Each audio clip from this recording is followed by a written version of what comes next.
नमस्कार, जनता टीवी देख रहे हैं आप। मैं आपके साथ दीक्षा शर्मा। बुलेटिन में बात करेंगे देवभूमि से जुड़ी खबरों की।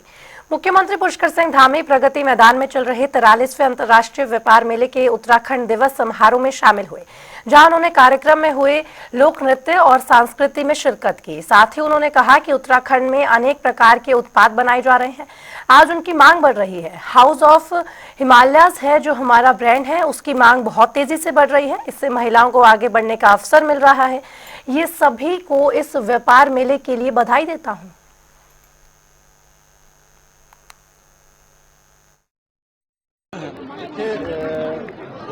उत्तराखंड के अपने उत्पाद जो हमारे स्वयं सहायता समूह के द्वारा स्थानीय हमारे उत्पादों के द्वारा जो अनेक प्रकार के उत्पाद बनाए जा रहे हैं, आज उनकी मांग दिनों दिन बढ़ रही है। चाहे वो मिलेट्स के क्षेत्र में हो, चाहे वो अन्य क्षेत्र में हो, चाहे सिलाई बुनाई के सामान हो, सभी में आज सबकी डिमांड पूरे देश के अंदर भी हो रही है, दुनिया में भी हो रही है। हमने हाउस ऑफ हिमालय जो हमारा ब्रांड है, पिछले वर्ष आदरणीय प्रधानमंत्री जी ने उसका शुभारंभ किया था। उसके शुभारंभ के बाद आज तेजी से उसकी मांग बढ़ रही है। इससे हमारी महिलाओं को विशेषकर आगे बढ़ने का अवसर मिल रहा है, उनकी आर्थिकी भी बढ़ रही है, रोजगार भी बढ़ रहा है और अपने रोजगार के साथ साथ वो अन्य लोगों को भी आज रोजगार से जोड़ने का काम कर रही हैं और हम भी लगातार प्रोत्साहन कर रहे हैं। इसी प्रकार से अनेक क्षेत्रों के अलग अलग उत्पाद यहाँ पर लगा गए हैं और निश्चित रूप से एक बड़ा मंच है और इस मंच के माध्यम से हमारे सभी उत्पादकों को, उत्तराखंड के लोगों को भी आगे बढ़ने का अवसर मिलता है। मैं सभी को स्टेट फेयर के लिए बहुत शुभकामनाएं देता हूं। इसकी थीम है 2047 का विकसित भारत का संकल्प है, माननीय प्रधानमंत्री जी को विजन को आगे बढ़ाने के लिए। और उन्होंने ही बाबा केदार की भूमि से, उनके श्रीमुख से निकले हुए शब्द हैं कि 21वीं सदी का तीसरा दशक उत्तराखंड का दशक होगा। हम इन शब्दों को अपना पाथेय मानते हुए हम लगातार आगे बढ़ रहे हैं। साथ ही सीएम पुष्कर सिंह धामी प्रगति मैदान में चल रहे 43वें अंतर्राष्ट्रीय व्यापार मेले के उत्तराखंड दिवस समारोह में शामिल हुए। साथ ही उन्होंने कहा कि उत्तराखंड में अनेक प्रकार के उत्पाद बनाए जा रहे हैं, आज उनकी मांग बढ़ रही है। मैं सभी को इस व्यापार मेले के लिए बधाई देता हूं। इसी के चलते जनता टीवी संवाददाता स्पर्श शर्मा ने सीएम पुष्कर सिंह धामी से खास बातचीत की, ये सुनिए। पुष्कर सिंह धामी दिल्ली पहुंचे हैं, हम बात भी करने की कोशिश करेंगे। क्या जो है उत्तराखंड के मुख्यमंत्री की सर आज ट्रेड फेयर में पहुंचे, क्या कहना चाहेंगे सर? जी, ट्रेड फेयर ये हमारे राज्य के स्थानीय उत्पादों को एक बड़ा अच्छा मंच प्रदान करता है। वैश्विक स्तर पर जो हमारे बनाए हुए उत्पाद हैं हमारी माताओं बहनों के द्वारा, उन सभी के लिए एक बड़ा अवसर होता है कि वो अपने प्रोडक्टों को यहाँ पर लाकर उनको एक तरह से विपणन के लिए आगे बढ़ाएं और देश दुनिया में उनकी पहचान स्थापित हो।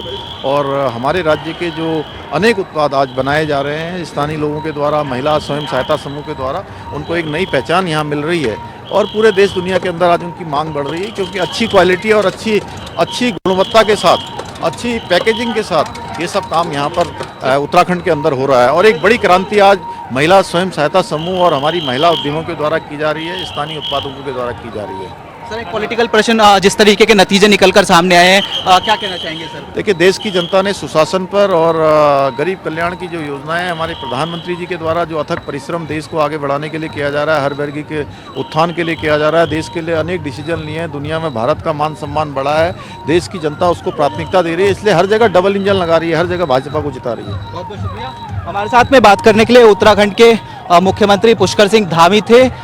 कैमरामैन सत्येंद्र कुमार के साथ स्पर्श शर्मा, जनता टीवी, दिल्ली। तो वहीं मुख्यमंत्री पुष्कर सिंह धामी गोधरा कांड पर फिल्म द साबरमती रिपोर्ट देखने फिल्म अभिनेता विक्रांत मैसी के साथ पहुंचे और इसी के साथ उत्तराखंड सरकार ने द साबरमती रिपोर्ट को राज्य में टैक्स फ्री करने की घोषणा भी कर दी है, जिस पर अभिनेता विक्रांत मैसी ने कहा कि फिल्म द साबरमती रिपोर्ट को टैक्स फ्री करने का जो निर्णय लिया गया है उसके लिए मैं और मेरी पूरी टीम मुख्यमंत्री पुष्कर सिंह धामी के आभारी हैं। 22 वर्ष पहले हुए इस घटना के बारे में देश की नई पीढ़ी को कुछ मालूम नहीं है, इसलिए देश के सभी लोगों को ये फिल्म देखनी चाहिए। अब टैक्स फ्री होने के बाद उत्तराखंड की जनता इस फिल्म को देखे और बताए कि इस फिल्म के बारे में उनकी क्या राय है। अयोध्या से 59 कार सेवकों को लेकर, राम भक्तों को लेकर साबरमती एक्सप्रेस में जो यात्रा कर रहे थे, गोधरा स्टेशन पर उस पर आग लगा दी जाती है और 59 राम भक्त असमयी काल के गाल में समा जाते हैं, अपनी जान गंवाते हैं। इस पूरे मामले में पड़ताल कम हुई और राजनीति ज्यादा हुई। जो सही बात थी वो सामने नहीं आई और इस पर कई प्रकार के अलग अलग लोगों ने अलग अलग प्रकार से उसकी व्याख्या करी। लेकिन अब हमारे एकता कपूर जी ने और विक्रांत मैसी जी ने, इन सब पूरी टीम ने उस सच्चाई को देश के सामने लाया है कि वास्तव में घटना क्या थी। और अर्बन नक्सल जो मीडिया है, उस मीडिया ने किस प्रकार से एक जो घटना थी उसको झूठ के रूप में प्रचारित किया गया, उसको अन्य मोड़ दिया गया। मैं बधाई देना चाहता हूं एकता कपूर जी की, हमारे विक्रांत मैसी जी को, जिन्होंने बहुत शानदार काम करके पूरे देश के सामने सच्चाई लाने का काम किया है। निश्चित रूप से ये फिल्म सभी को देखनी चाहिए, ये रिपोर्ट सबको देखनी चाहिए, जिससे कि पूरे देश के सामने सच आए। और मैं आज इसको देखने के बाद साबरमती रिपोर्ट को, जिस प्रकार से 59 राम भक्तों को जिंदा वहां जलाया गया, ये फिल्म पूरे देश के अंदर और हमारे प्रदेश के अंदर विशेषकर हर किसी को देखनी चाहिए। इसके लिए हम इसको टैक्स फ्री भी करेंगे। जो इन्होंने द साबरमती रिपोर्ट को टैक्स फ्री करने का निर्णय लिया है, उस वजह से मैं पूरी टीम की ओर से माननीय मुख्यमंत्री जी श्री पुष्कर सिंह धामी जी का आभारी हूँ। बहुत बहुत धन्यवाद sir, thank you so much. और जैसे कि हमारी इच्छा थी, जब से हमने ये फिल्म बनाई और पहले दिन से हम जब प्रचार से निकले हैं, तब से कह रहे हैं कि देश के सभी लोगों को ये फिल्म देखनी चाहिए। इसको बनाने की एक बहुत बड़ी वजह ये भी थी कि 22 वर्ष पहले ये दुर्घटना बीती थी गोधरा में। एक पूरी जनरेशन है जिनको इस विषय के बारे में कुछ पता नहीं है। तो अब जैसे फिल्म टैक्स फ्री हुई है, माननीय मुख्यमंत्री जी ने की है, तो मैं चाहता हूं कि उत्तराखंड की जनता जो है वो आए, भारी मात्रा में आए और फिल्म देखें और लोगों को बताएं कि इस फिल्म को के बारे में उनको क्या लगता है। बहुत बहुत धन्यवाद। वहीं देवभूमि उत्तराखंड में चारधाम यात्रा के समापन होने के बाद अब शीतकालीन यात्रा शुरू करने की मांग उठने लगी है। वहीं शंकराचार्य स्वामी अविमुक्तेश्वरानंद का कहना है कि सरकार को चारधाम यात्रा के शीतकालीन गद्दी स्थल पर शीतकालीन चारधाम यात्रा शुरू कर देनी चाहिए। इस पर बद्री केदार मंदिर समिति के अध्यक्ष अजेंद्र अजय का कहना है कि सरकार शीतकालीन गद्दी स्थलों पर चारधाम यात्रा शुरू करने के लिए मूलभूत विकास अवस्थापना के लिए कार्य कर रही है। मुख्यमंत्री पुष्कर सिंह धामी के नेतृत्व में प्रथम चरण के कई कार्य पूर्ण भी होने की ओर हैं। देखिए, प्रदेश सरकार के स्तर से, माननीय मुख्यमंत्री जी के स्तर से, बद्रीनाथ केदारनाथ मंदिर समिति के स्तर से जो हमारी शीतकालीन यात्रा है उसको बढ़ावा देने के लिए निरंतर प्रयास किए जा रहे हैं। मैं इस क्रम में अवगत कराना चाहूंगा आपको कि बद्रीनाथ केदारनाथ मंदिर समिति द्वारा जो हमारे शीतकालीन गद्दी स्थल है, जैसे उखीमठ स्थित ओंकारेश्वर मंदिर है जहां पर बाबा केदार की शीतकालीन पूजा होती है। इसके अलावा मदनेश्वर जी की जो डोली होती है वो भी वहीं पर अवस्थित होती है, उसकी भी पूजा वहीं पर संपादित की जाती है। इसके अलावा वहां पर पंच केदारों का गद्दी स्थल भी है। तो उसको वहां पर आधारभूत बुनियादी सुविधाओं के विकास के लिए हम प्रयास कर रहे हैं। वहां पर एक बड़े प्रोजेक्ट पे हम काम कर रहे हैं और उसको जो प्रथम चरण का हमारा कार्य है उस परियोजना का वो प्रारंभ हो चुका है। वहीं उत्तरकाशी में विद्युत विभाग के विद्युत चोरों के खिलाफ चेकिंग अभियान चलाया है और जिसके चलते छात्रों को विद्युत चोरी करते हुए पकड़ा भी गया, जिनके खिलाफ सुसंगत धाराओं में केस दर्ज कराया गया है। विद्युत खंड अधिकारी ने जानकारी देते हुए बताया कि विद्युत चोरी के संबंध में लगातार अनेकों गांवों से उन्हें शिकायत मिल रही थी, जिस पर उनकी टीम ने समय समय पर छापेमारी कर कार्रवाई भी की है।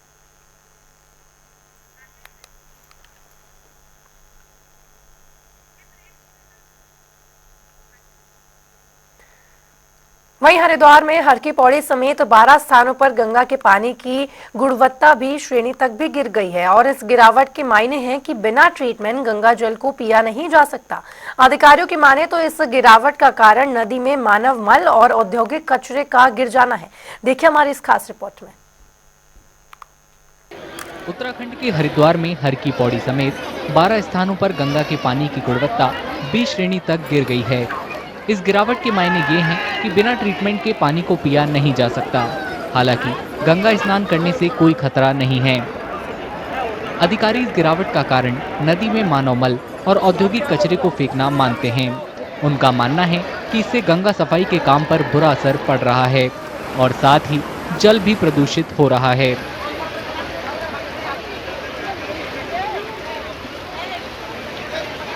अगर हम डेटा देखें तो अगर मैं फीकल कोलीफॉर्म की बात करूं, माना फीकल कोलीफॉर्म की अधिकतम जो मात्रा है वो 500 एमपीएन है, जो हमको मतलब जो मानक है निर्धारित के।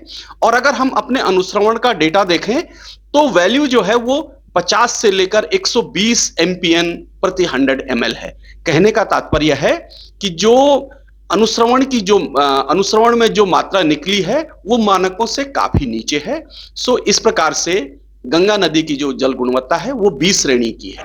विशेषज्ञों का मानना है कि गंगा के पानी की गुणवत्ता में सुधार हो सकता है क्योंकि ये नीचे की ओर बहती है। ये देखते हुए कि परीक्षण आमतौर पर उन स्थानों के पास आयोजित किए जाते हैं जहां सीवेज और औद्योगिक अपशिष्ट जैसे प्रदूषक नदी में मिलते हैं।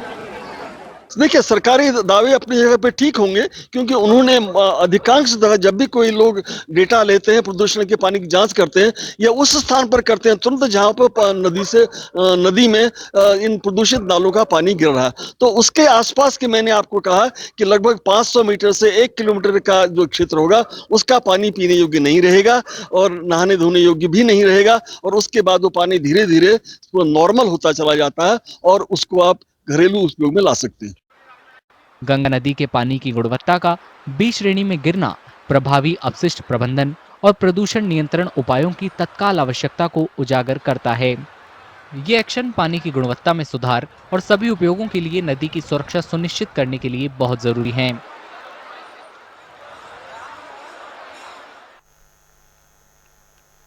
तो वहीं वन्यजीव और प्रकृति प्रेमियों के लिए स्वर्ग माने जाने वाले उत्तराखंड में जिम कॉर्बेट नेशनल पार्क विवाह समारोह के लिए भी पसंदीदा जगह बन चुका है।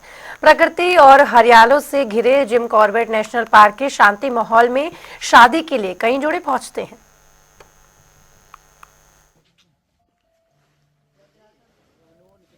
वन्यजीव और प्रकृति प्रेमियों के लिए स्वर्ग माने जाने वाले उत्तराखंड में जिम कॉर्बेट नेशनल पार्क विवाह समारोह के लिए भी पसंदीदा जगह बन चुका है।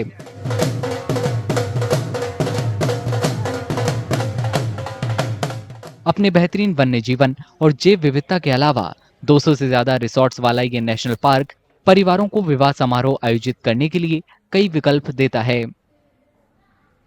प्रकृति और हरियाली से घिरे जिम कॉर्बेट नेशनल पार्क के शांत माहौल में शादी करने पहुंचने वाले जोड़े एक दूसरे के लिए वचन लेते हैं। ये उनके विवाहित जीवन की बेहतर और हरित शुरुआत का प्रतीक है। बहुत अच्छा जंगल है और हमारा आपने रिजॉर्ट भी देखा होगा, वो भी पूरा मतलब एक जंगल के लुक में बना हुआ है प्रॉपर। काफी नेचर एनवायरनमेंट इतना ब्यूटीफुल है, एनिमल्स हैं, मतलब उससे बेस्ट चीज तो क्या ही हो सकती है। और इंस्टाग्राम पे काफी फेमस भी है सारी रील्स वगैरह, तो ब्राइड का भी बहुत मन था। बहुत अच्छा लग रहा है और कॉर्बेट पार्क को हमने इसीलिए चुना क्योंकि यहाँ पे पूरे जंगल है, उसके बीच में रिजॉर्ट है, बहुत अच्छा एनवायरनमेंट है, सारा कुछ बहुत अच्छा। दोस्तों और रिश्तेदारों के लिए जिम कॉर्बेट नेशनल पार्क में शादी समारोह में शामिल होने का एहसास खास है। ये उन्हें देश के सबसे मशहूर कुदरती भंडारों में से एक को देखने का मौका भी देता है। Enjoying this beautiful wedding, and I'm very happy and so beautiful place, and we have been in safari today, so very good. You are enjoying Corbett National Park, Uttarakhand? Enjoying very much, beautiful place. ये तो वाकई बहुत ही उम्दा मतलब बेमिसाल जगह है ये पूरे कॉर्बेट में। हम लोग इसके पहले लेबुआ में भी ठहरे हैं, लेकिन ये प्रॉपर्टी बहुत ही सुपर चीज है। नदी किनारे, पहाड़ के सामने, बहुत ही सुंदर प्रॉपर्टी। इन शादियों से इलाके की अर्थव्यवस्था को भी बढ़ावा मिलता है। इससे वेडिंग प्लानर, डेकोरेटर, कैटरर और फूल बेचने के काम से जुड़े लोगों का व्यवसाय भी फलता फूलता है। साथ ही ये बहुत से लोगों को कुछ वक्त के लिए रोजगार भी देता है। रिजॉर्टों का बहुत बढ़िया काम चल रहा है। हमें उम्मीद है सब फूल वाले यहाँ बैठे हुए हैं तो अपने जो है कारोबार अपना कर रहे हैं, जिम्मेदारी से अपना काम कर रहे हैं। अच्छी उम्मीद है कि काम हो रहा है बढ़िया। बार अच्छा जो काम आ रहा है वो होटलों का बहुत बढ़िया काम चल रहा है। होटल में हमारा स्टेट हो गया, गेट हो गया, वेदी हो गई, मंडप हो गया, गैलरी बनानी, बनाना, जयमाला बनानी, गजरे वगैरह बनाने, कमरा सजाना, रूम सजाना, गाड़ी सजाना, सारा काम हमारा रहता है। अच्छा काम आ रहा है, बहुत बढ़िया काम है। होटल कारोबारियों और रिसोर्ट मालिकों का कहना है कि कॉर्बेट अब शादी के लिए लोगों की पसंदीदा जगह बनता जा रहा है। उनके मुताबिक बेहतर रोड कनेक्टिविटी से इसमें और भी बढ़ोतरी की जा सकती है।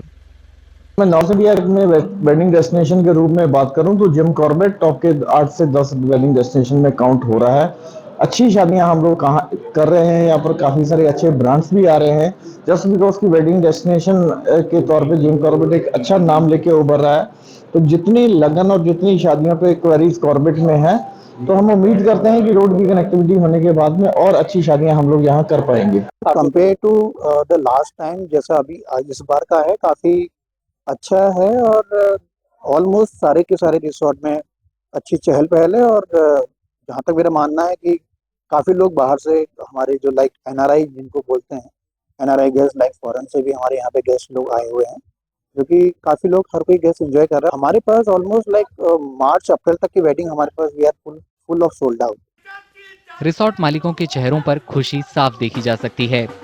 इसकी वजह यह है कि उनके रिसोर्ट अगले साल मार्च तक शादी समारोह के लिए पूरी तरह से बुक हो चुके हैं।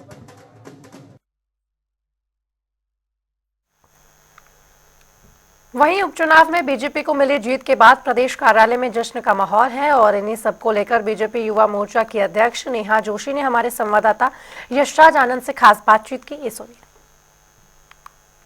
केदारनाथ विधानसभा उपचुनाव का परिणाम घोषित हो गया है। परिणाम के बाद भाजपा को अप्रत्याशित जीत मिली है। वहीं जीत के बाद भाजपा इस वक्त मैं मौजूद हूँ भाजपा मुख्यालय में, जहां पर चारों ओर से धूमधाम तरीके से भाजपा स्वागत समारोह कर रही है।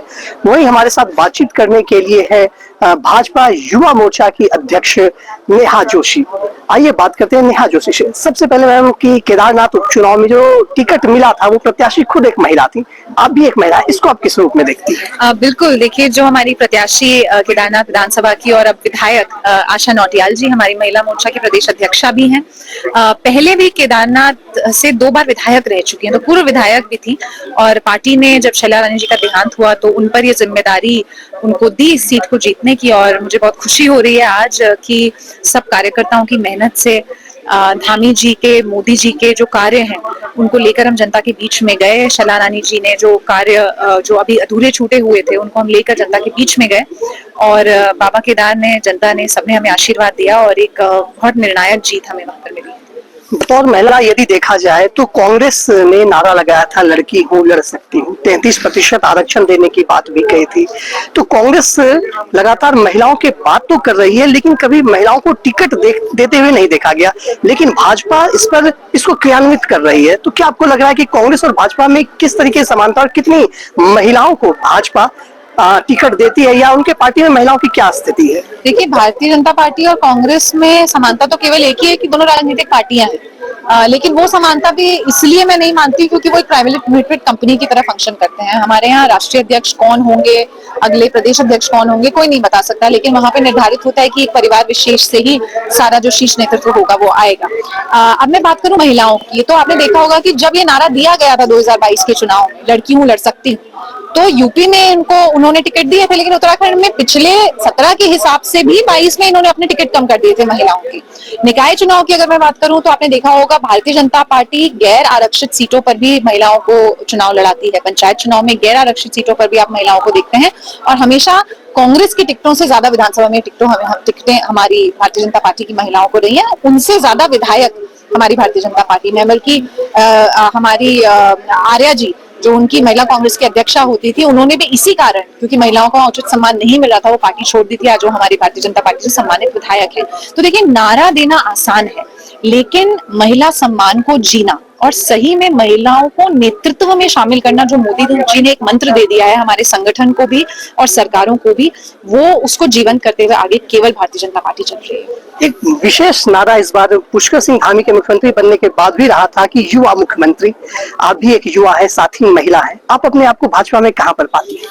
देखिए, मैं कहूंगी किसी भी महिला के लिए आज भारतीय जनता पार्टी ने ऐसा सिस्टम बनाया। महिला नहीं, युवा की भी मैं बात कर रहा जी जी जी, मैं कह रही हूँ चाहे महिला हो चाहे युवा हो, आपने देखा होगा हमारे संगठन में केंद्र से लेकर मंडल स्तर तक महिलाओं के लिए जगह निर्धारित और आरक्षित है कि हमारी मंडल कमेटी से लेकर राष्ट्रीय स्तर की जो कमेटी होगी उस सब में महिलाओं के लिए एक स्थान तय किया गया है कि महिलाएं होनी है, उसमें कोई इसको बाईपास नहीं कर सकता। सरकार में भी विभिन्न हमारे जो निगम होते हैं, आयोग होते हैं, उसमें आपने देखा होगा महिलाओं की भरपूर भूमिका रहती है। और युवाओं को आगे बढ़ाने के लिए धामी जी जब से मुख्यमंत्री बने हैं, मुझे लगता है जिस प्रकार से उन्होंने देखिए युवा क्या चाहता है, युवा चाहता है कि उसको मौके मिले।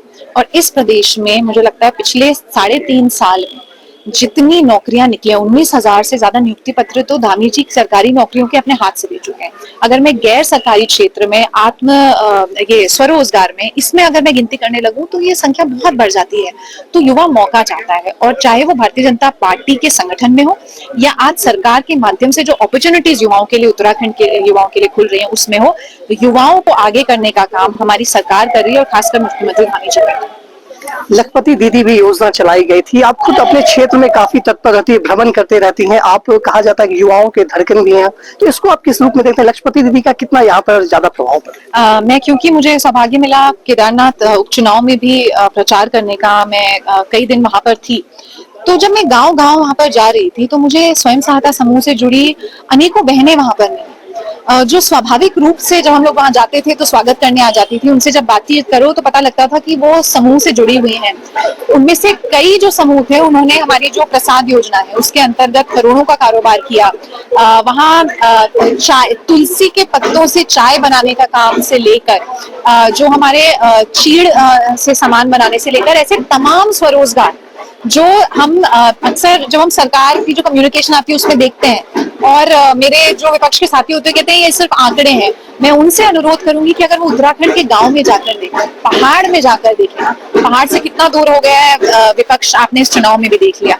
अगर वो वहां जाकर देखें तो वो पाएंगे कि ये जो आपको सरकारी आंकड़े दिखते हैं उनके पीछे अनेक कहानियां हैं ऐसी महिलाओं की जिन्होंने घर में रहते हुए इन योजनाओं का लाभ उठाया है, लखपति दीदी बनी है, और अपना ही नहीं अपने पूरे समाज का, अपने गांव का भी एक तरीके से भाग्य परिवर्तन इन महिलाओं के जरिए हो रहा है। आने वाले समय की प्रधान, ब्लॉक प्रमुख, जिला पंचायत यही महिलाएं होने वाली हैं। तो जो लखपति दीदी हैं ये केवल मैं कह रही हूँ स्वरोजगार नहीं कर रही है, ये अपनी समाज के लिए एक नेता बनने का काम भी कर रही है। अंतिम प्रश्न मेरा नगर निकाय चुनाव को लेकर के, नगर निगम चुनाव भाजपा नहीं करा रही, ऐसा कांग्रेस आरोप लगा रही है। अब अगर भाजपा को चुनाव नहीं कराना होता तो ये उपचुनाव कैसे होता और इतना अच्छी जीत हमें कैसे मिलती? देखिए उसमें कुछ टेक्निकल चीजें हैं जिसके ऊपर सरकार काम कर रही है, और मुझे लगता है कुछ ही दिनों में जो मेरी जितनी जानकारी है इस चुनाव की जो रिजर्वेशन की जो सारा प्रक्रिया है वो पूरी हो जाएगी और आचार संहिता लग जाएगी। और जिस तरीके से आज आप और हम बात कर रहे हैं केदारनाथ उपचुनाव को लेके, मैं आपको विश्वास दिलाती हूँ कि ऐसे ही कुछ दिनों में हम निकाय चुनाव में भाजपा की बम्पर जीत की सेलिब्रेशन इसी कार्यालय में मना रहे होंगे। तो हमारे साथ ही नेहा जो उन्होंने स्पष्ट रूप से कहा कि केदारनाथ में जो भाजपा को जीत मिली है यह भाजपा के क्रियाकलापों कार्य से मिली है। साथ ही साथ नगर निकाय के भी विषय में उन्होंने कहा कि नगर निकाय चुनाव भी भाजपा जल्द कराएगी। कैमरा पर्सन रोहित के साथ मैं यशराज आनंद, जनता टीवी देहरादून। और चलिए रुक कर लेंगे इस वक्त की बड़ी खबर, बड़ी जानकारी का। इस वक्त की बड़ी खबर, बड़ी जानकारी आपको बता रहे हैं ऋषिकेश में देर रात सड़क हादसा हुआ है। ये इस वक्त की बड़ी खबर, बड़ी जानकारी। ट्रक ने कई वाहनों को जोरदार टक्कर मारी है। ऋषिकेश में देर रात यह हादसा हुआ जिसमें यूकेडी के पूर्व अध्यक्ष का निधन भी हुआ है। त्रिवेंद्र पवार समेत 2 लोगों की मौत की खबर भी बताई जा रही है। कई लोग घायल अवस्था में अस्पताल में भर्ती कराए गए हैं। इस वक्त की बड़ी खबर, बड़ी जानकारी। सीएम धामी ने भी हादसे पर दुख जताया है, और साथ ही आपको बता दें देर रात जिस तरह से ये हादसा हुआ उसमें यूकेडी के पूर्व विधायक का निधन हुआ है।